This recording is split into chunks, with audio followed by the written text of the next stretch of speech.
చూస్ country delight, live better. ఇప్పుడే country delight యాప్ని download చేసుకోండి. నమస్తే, welcome to Suman TV. Andhra Pradesh Congress అధ్యక్షురాలు వైఎస్ షర్మిల తన అన్న జగన్మోహన్ రెడ్డి అండ్ జగన్మోహన్ రెడ్డి గారి పార్టీ వైసీపీ నాయకుల మీద విమర్శలు చేస్తూ ఉన్నారు. పల్నాడు జిల్లాలో సత్తెనపల్లి పర్యటనలో తన కారు కింద చీలి సింగయ్య, ఆ పార్టీకి సంబంధించిన కార్యకర్త నలిగి చనిపోయాడు. ఈ వార్త రాష్ట్ర వ్యాప్తంగా సంచలనమైంది. వైఎస్ జగన్మోహన్ రెడ్డి గారికి నోటీసులు వెళ్ళాయి, ఆ పార్టీ నేతలకు కూడా నోటీసులు వెళ్ళాయి. ఆ కారు డ్రైవర్ని కూడా రమణారెడ్డిని పిలిచి విచారిస్తూ ఉన్నారు. అయితే జగన్మోహన్ రెడ్డి గారి కారు కింద నలిగి చనిపోలేదు, ఇది తెలుగుదేశం పార్టీ చేస్తున్నటువంటి కుట్ర. జగన్మోహన్ రెడ్డి గారి కారు కింద ఆయన నిజంగా పడి ఉంటే అప్పుడు ఎవరు చూసుండ్రా? అప్పుడు ఎందుకు తెలియలేదు?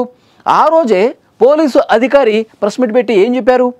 జగన్మోహన్ రెడ్డి గారి కాన్వాయ్కి సంబంధం లేదు, ఒక ప్రైవేటు వాహనం, ఒక గుర్తు తెలియని వాహనం ఢీకొని చీలి సింగయ్యకి గాయాలయ్యాయి, ఆయన ఆసుపత్రికి తీసుకెళ్లేలోపే చనిపోయాడు. ఈ వివరాలు స్వయంగా అదే రోజు పోలీసు అధికారులు చెప్పారు.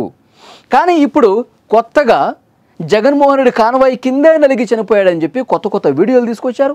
ఆ వీడియోల్లో ఎక్కడ కూడా జగన్మోహన్ రెడ్డి గారు ఆ కాన్వాయ్ కింద చనిపోయినట్లుగా, నలుగుతున్నట్లుగా ఒకే వీడియోలో, ఒకే ఫ్రేమ్లో కనిపించలేదు.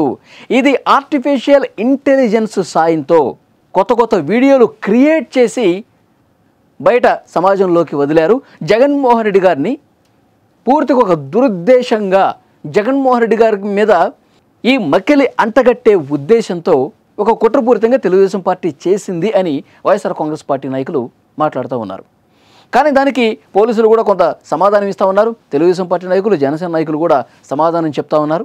అప్పటికీ ఉన్నటువంటి సమాచారం మేరకు గుర్తు తెలియని వాహనం అనుకున్నాం, కానీ దర్యాప్తు చేసే కొద్దీ, ఇన్వెస్టిగేట్ చేసే కొద్దీ అక్కడ స్పాట్లో దొరికినటువంటి కొన్ని వీడియోలు, సీసీ ఫుటేజీలు, డ్రోన్ కెమెరాతో షూట్ చేసినటువంటి వీడియోలు, ఇవన్నీ మేము 1-2 సార్లు పరిశీలించిన తర్వాత, చెక్ చేసుకున్న తర్వాత ఇది జగన్మోహన్ రెడ్డి గారి కాన్వాయే, ఆ కాన్వాయ్ కింద చీలి సింగయ్య నలిగిపోయాడన్న విషయం ఆ తర్వాత అయినా వాళ్ళకి తెలిసింది, ఉద్దేశపూర్వకంగా దాచిపెట్టారు.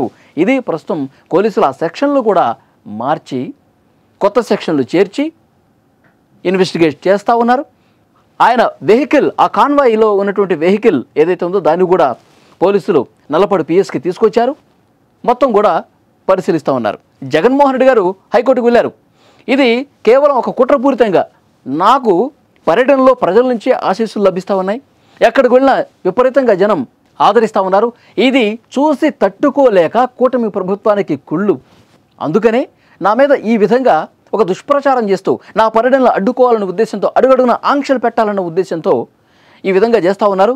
ఈ కేసుతో నాకు ఎలాంటి సంబంధం లేదు, ఈ కేసులో నన్ను A2గా చేర్చారు, ఈ కేసును కొట్టేయండి అని జగన్మోహన్ రెడ్డి గారు హైకోర్టులో క్వాష్ పిటిషన్ వేసుకున్నటువంటి పరిస్థితి విచారణకు రాబోతోంది. హైకోర్టులో ఇంకా పూర్తి స్థాయిలో వాదనలు జరగల, విచారణ జరుగుతుంది. అయితే దీని మీద షర్మిల గారు స్పందించారు.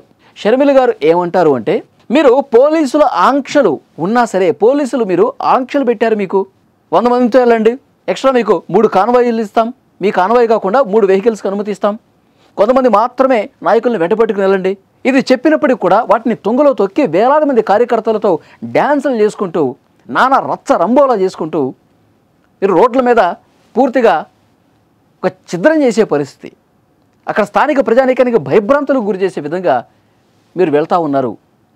ఇది ఎంతవరకు సమంజసం? నిబంధనలు తుంగలో తొక్కి పోలీస్ 30 యాక్ట్ అక్కడ అమల్లో ఉంది, దాన్ని ఏమాత్రం మీరు పట్టించుకోకుండా వెళ్ళటం కరెక్టేనా?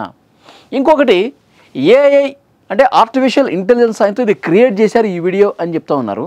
దీనికి వైఎస్ షర్మిల గారు గట్టి కౌంటర్ ఇచ్చారండి అన్న జగన్మోహన్ రెడ్డికి. వైఎస్ వివేకానంద రెడ్డి గారు జగన్మోహన్ రెడ్డి గారి సొంత బాబాయ్, వైఎస్ రాజశేఖర రెడ్డి గారి సొంత తమ్ముడు.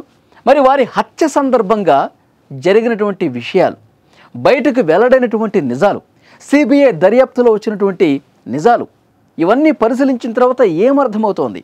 YS Avinash Reddy and co, YS Avinash Reddy పాత్ర ఉందని చెప్పి సిబిఐ నిర్ధారిస్తోంది. దానికి సంబంధించిన వాస్తవాలు బయటకు వచ్చినాయి. అయినప్పటికీ కూడా మీరు జగన్మోహన్ రెడ్డి గారు వైఎస్ వివేకానంద రెడ్డి గారి హత్య కేసుతో అసలు అవినాష్ రెడ్డికి ఏమీ సంబంధం లేదు, అవినాష్ రెడ్డి చిన్న పిల్లాడు, కేవలం అతన్ని కేసులో ఇరికించాలని చెప్పి చంద్రబాబు నాయుడు గారు అండ్ వారి బృందం కుట్రపూరితంగా వ్యవహరించే కేసులు పెడుతోంది. అసలు ఎక్కువ మాట్లాడితే ఈ హత్య చేసింది, చేయించింది సునీత అండ్ సునీత భర్త రాజశేఖర్ రెడ్డి అని వారి మీద నిందలు మోపారు. హత్య చేసిన వాళ్ళు, చేయించిన వాళ్ళు అంతా చాలా సంతోషంగా ఉన్నారు. సొంత కూతురు, అల్లుడి మీద ఈ హత్య చేశారని చెప్పి అభాండాలు వేశారు. మీరు సొంత బాబాయి విషయంలోనే ఇంత దుర్మార్గంగా ప్రవర్తించారు జగన్మోహన్ రెడ్డి గారు. మరి ఈ సాధారణ కార్యకర్త చీలి సింగయ్య విషయంలో మీరు ఎందుకు అబద్ధాలు చెప్పరు అని ప్రజలు అనుకుంటా ఉన్నారు. అబద్ధాలు చెప్పరు అని చెప్పి గ్యారంటీ ఏంటి అని చెప్పి షర్మిల గారు సూటిగా ప్రశ్నించారు. ఏ టెక్నాలజీ అంటారు, ఇంకో టెక్నాలజీ అంటారు. మీరు దీని నుంచి తప్పించుకోవటం కోసం, పూర్తిగా ఈ కేసు నుంచి బయటపడటం కోసం మీరు ఎంతకైనా ముందుకు పోతారు. సొంత బాబాయ్ విషయంలోనే చంపిన వాళ్ళని, చంపించిన వాళ్ళ విషయాలు కూడా సిబిఐ దర్యాప్తులు తెలిసినప్పటికీ దాన్ని పూర్తిగా కప్పిపుచ్చే విధంగా సునీత గారి మీదే, సొంత కూతురు మీదే మీరు నెట్టేశారు కదా.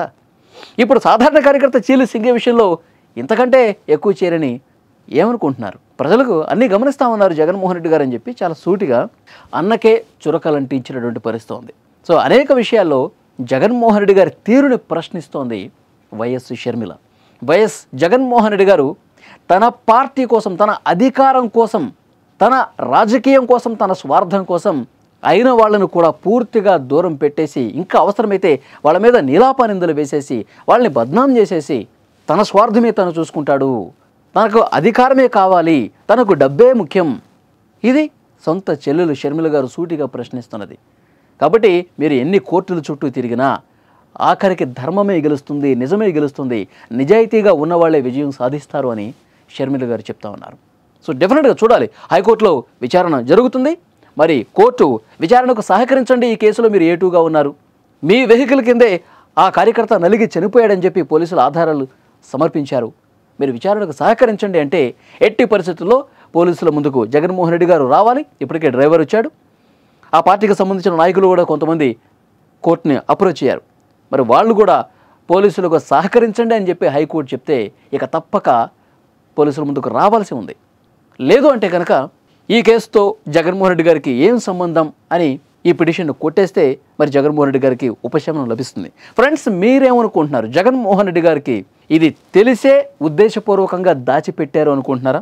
లేదంటే తెలుగుదేశం పార్టీ కావచ్చు, ఇప్పుడు ప్రస్తుతం ప్రభుత్వంలో ఉన్నటువంటి 3 పార్టీలు జగన్మోహన్ రెడ్డి గారి మీద నిజంగానే కుట్రపూరితంగా వ్యవహరించాయని భావిస్తున్నారా? ఏ టెక్నాలజీ జోడించి చీలి సింగయ్య జగన్మోహన్ రెడ్డి గారి కారు కిందే చనిపోయాడని చెప్పి ఇది ఒక క్రియేట్ చేశారు అనేమని అనుకుంటున్నారా? మీరేమనుకుంటున్నారో డెఫినెట్గా కామెంట్ రూపంలో తెలియజేయండి. షర్మిల గారి కామెంట్స్కి సంబంధించి మీ స్పందన తప్పకుండా కామెంట్ రూపంలో తెలియజేయండి. Thank you very much.